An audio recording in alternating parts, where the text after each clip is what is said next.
నమస్తే అండి. నమస్తే అండి. అమ్మ మీ పేరు? కుమారి, పి కుమారి అండి. ఏం చేస్తుంటారు? నేను మామూలుగా వ్యాపారం చేసుకుంటాను.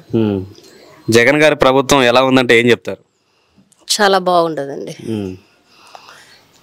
మీకు ఆ పథకాలు వస్తున్నాయా? అన్నీ వస్తుండదండి. ఏ ఏ పథకాలు వచ్చాయి మీకు? ఆశ్రమం వచ్చింది, చేయూత వచ్చింది, అమ్మఒడి కానీ ఏ విషయాల్లో కానీ దేవుడి కృప, దేవుడి దయ. మేము ప్రార్థించగా జగన్ రావాలని ఒక కోరిక. చర్చిలో ప్రార్థన చేస్తున్నాము. ఈసారి కూడా జగనే గెలవాలి, జగనే రావాలని ఒక ఆశ.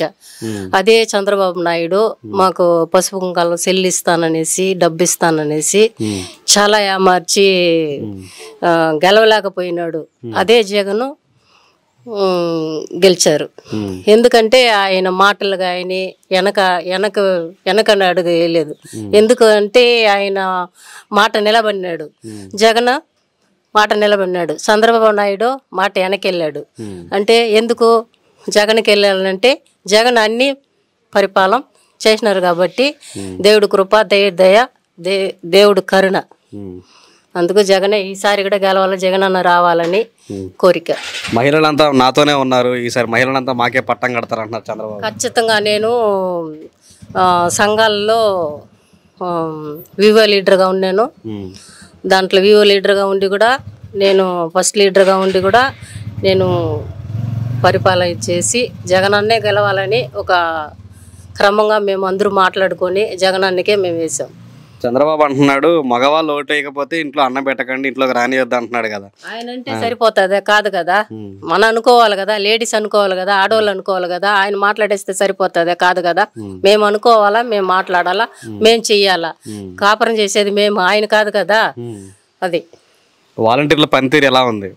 బాగా చేస్తారు. చాలా స్వర్ణ మేడం ఈ లైన్కి చాలా మాకు ఏది కానీ ఫోన్ విషయాలు కానీ మాకు వచ్చి ఇంటి దగ్గర ఒక గౌరవం, ఒక మర్యాద కానీ వచ్చి మాకు వాలంటీర్ తరపున అన్నీ అందిస్తూ ఉన్నారు. జగనన్న కాలనీ కూడా వచ్చింది. సర్పంచ్ కూడా మాకు చాలా హెల్ప్ చేశారు. కరోనాలో చాలా మాకు ఇంతంత మేము చెప్పలేక అంత 3 పూట్ల వండుకోలేకుండా కూడా కరోనాలో మాకు ఇద్దరికి వచ్చింది. మా హస్బెండ్కి నేను ఇద్దరికి వచ్చింది. ఉంటే కూడా మేము ఇంట్లో వంట కూడా చేయలేక అంత పరిస్థితులు కరోనాలు ఉంటే కూడా మాకు చాలా చాలా మాకు హెల్ప్ చేశారు. ఎమ్మెల్యే గారు కానీ, మోనిత్ రెడ్డి కానీ, ఈ ఏరియాలో ఉండే సర్పంచ్, చిన్న సర్పంచ్ కానీ చాలా మాకు ఇంటింటికి అందించారు. చాలా బాగా చేశారు. దేవుడి కృపలో మేము ప్రార్థిస్తున్నాము చర్చిలో. ఈసారి కూడా జగనే గెలవాలని ఒక కోరిక మాకు. వస్తారు కూడా, ఖచ్చితంగా వస్తారు. ఏ విషయాలు పింఛన్లు కానీ, అమ్మఒడి కానీ, ఏ విషయాల్లో కూడా కానీ మాకు అన్నీ అందించారు. ఇదే కాదు, ప్రజలకు మేము అదే చెప్తాము. ఎందుకు ఆయన అన్ని తీసుకుంటూ ఉన్నారు, ఎందుకు మరి మాట్లాడారు. ఈసారి కూడా జగనే వస్తారు, జగన్ అన్నే గెలుస్తాడు, జగన్ అన్నే వస్తాడు. అదే చంద్రబాబు నాయుడు వస్తే కూడా ఏం చేయలేకపోతాడు, చేయలేడు కూడా. ఇది నిజంగానే నేను గర్వంగా చెప్తాను. నమస్తే సార్. నమస్తే. మీ పేరు? నా పేరు మనోహర, చిన్నగొట్టిగిల్లు సర్పంచ్. సార్ మీ యొక్క విలేజ్, మీ యొక్క గ్రామంలో ఎలాంటి అభివృద్ధి జరిగిందంటే ఏం చెప్తారు? మా గ్రామంలో బ్రహ్మాండంగా అభివృద్ధి జరిగింది.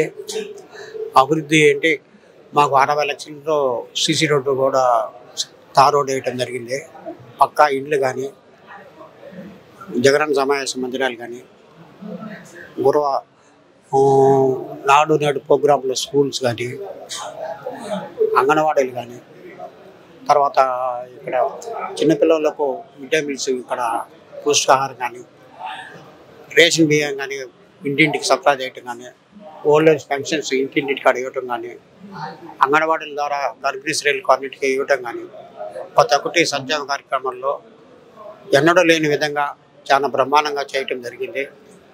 మా చిన్నగుడుకుల పంచాయతీలోనే దాదాపు 1000 ఇళ్ళు పక్కా గృహాలు నిర్మించడం జరిగింది. ఇంతకుముందు గత ప్రభుత్వంలో 500 ఇండ్లు మండలం అంతా ఇస్తే మా పంచాయతీకి ఈసారి 1000 ఇండ్లు ఇచ్చినారు. దాంట్లో ఏ పార్టీ అని లేకుండా, తేడా లేకుండా ప్రతి ఒక్కరూ లబ్ధి పొందేలా, ఎక్కడికైనా పార్టీ అతను ఇతను అనకుండా ప్రతి ఒక్కరు లబ్ధి కోవడం జరిగింది. మా గ్రామంలో మేము వచ్చినాక 3 ఏళ్ల పరిధిలో చిన్నగొట్టుగుల పంచాయతీలోనే 250 పెన్షన్లు ఎక్స్ట్రా ఇవ్వడం జరిగింది, ఓల్డ్ ఏజ్ పెన్షన్స్. ఇప్పుడు చంద్రబాబు గారు అంటున్నారు కదా, అసలు నిధులు లేవు, ఏమీ లేవు, గ్రామాలన్నీ దారుణంగా పాడైపోయాయి, అసలు కల్తీ మద్యం అమ్ముతున్నారు, ప్రభుత్వం మద్యం అమ్ముతుంది, అసలు ఎలాంటి అభివృద్ధి జరగట్లేదు, అందరి జీవితాలు నాశనం అయిపోయాయి అంటున్నారు కదా. చంద్రబాబు ఉన్నప్పుడే ఉండింది నాటుసారే అంతా. జగన్మోహన్ రెడ్డి వచ్చినాక అదంతా మధ్య నిషేధం ఏం లేదు. గ్రామాల్లో ఆయన ఉన్నప్పుడు వర్షాలు పడవు, రోడ్లు బాగుంటాయి. ఇతను వచ్చినాక నెలకు సంవత్సరానికి 3 సార్లు వర్షాలు ఎక్కడికైనా చెరువుల్లో పుంజిగా ఉంటాయి. రోడ్లు దెబ్బతిన్నకుండా ఉండే పరిస్థితి ఉండదు. దెబ్బతిన్న వెంటనే దాన్ని రిపేర్ చేయడం జరుగుతుంది. ఆర్ఎన్బి కానీ, పంచాయతీరాజ్ కానీ, ఇరిగేషన్ దాంట్ల ద్వారా చెరువులు కట్టలు కానీ అన్ని చేయడం జరుగుతుంది. ఆయన ఉన్నప్పుడు వర్షమే ఉండదు కాబట్టి రోడ్లు మట్టి రోడ్లుగా ఉంటాయి. ఈయన వచ్చినాక మళ్ళీ 1 మంత్ 2 మంత్లో మళ్ళీ రోడ్లు వేయటం జరుగుతుంది. గ్రామాల్లో బాగా జరుగుతుంది. ఆయన ఎప్పుడు తార్ రోడ్డు బయట పోతూ ఉంటారు కాబట్టి వాళ్ళు తెలియదు. పల్లెల్లో చూడాలా, పల్లెల్లో బ్రహ్మాండంగా ఉండాలి. ఇంకా జగన్ ఇంకా నీకు 45 రోజుల టైము, నీ టైం అయిపోయింది, నెక్స్ట్ వచ్చేది మేమే అంటున్నారు కదా. 45 రోజులు అంటే 45 రోజులు ఈ పీరియడ్ అయిపోయింది. మళ్ళీ కొత్తగా సీఎం అవుతావు నువ్వు, మళ్ళీ ప్రమాణ స్వీకారం చేస్తావని ఆయన చెప్పడం జరిగింది. అంటే వాళ్ళు కూటమిగా వస్తున్నారు కదా. కూటమి వచ్చినా కూడా ఏం జరగదు. ముగ్గురు కలిసి వచ్చినా కూడా జరగదు. కూటమి వచ్చిన వాళ్ళ వల్లే ఆయనకి ఇబ్బంది జరుగుతున్నది. ఒంటిగా వచ్చింటే ఈ జగన్మోహన్ రెడ్డి మాదిరి ఆయన ఎదుర్కోగలడు. ఇప్పుడు ఆ పరిస్థితి లేదు, ప్రజల్లో ఎక్కడా లేదు. మీటింగ్లో అక్కడ చెప్పుకోవచ్చు అంతే.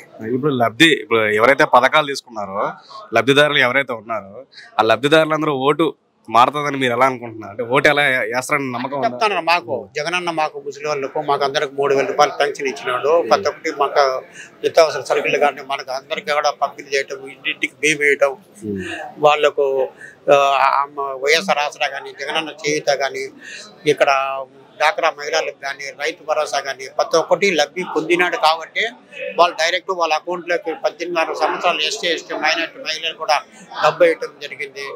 అంతకన్నా ఆయన 65 ఏళ్ళకు ఆయన ఉన్నప్పుడు పెన్షన్ ఇస్తా అంటే ఈయన 60 సంవత్సరాలకు చేసినాడు. జగన్ ఎంత మెజారిటీ అంటే ఎన్ని సీట్లు వస్తాయి జగన్కి?